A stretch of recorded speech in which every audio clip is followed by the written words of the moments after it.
I know I'm not the only one with ham in the freezer. So today I'm going to show you how to make a delicious ham and potato soup, which uses up some of that holiday ham that you may have on hand.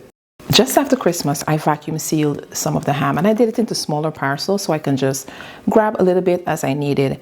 Now, because I stored it flat, it's very easy to defrost. I just popped it in a tray with warm water from the pipe and let it sit for about 10 minutes, and then I was just able to break off the pieces that I needed. The first thing I'm going to do is melt about a tablespoon of butter.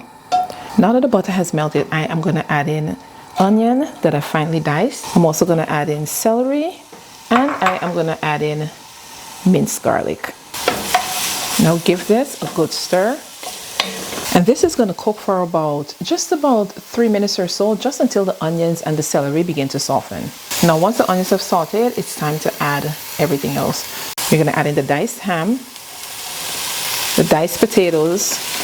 I have salt, black pepper, and ground fennel. I'm going to add that as well. Chicken bouillon powder for even more flavor, and a bay leaf. I'm going to add in equal parts chicken broth and water.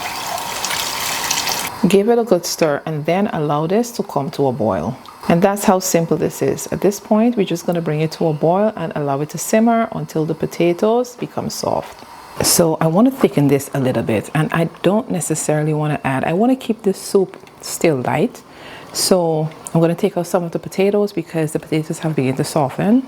What I'm going to do is I am going to crush this and then add it back to the broth, and that should thicken it up some.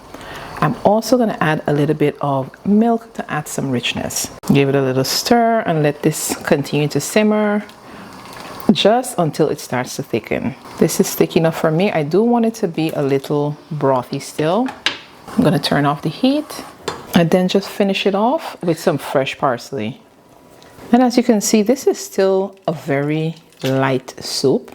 If you're looking for something that's hearty and filling but not too rich, this soup is absolutely perfect. Now, if you guys enjoyed this video, please be sure to check out the recipe on my blog, giancancook.com. I will leave it linked in the description box below. Leave a comment and I'll see you guys in the next one.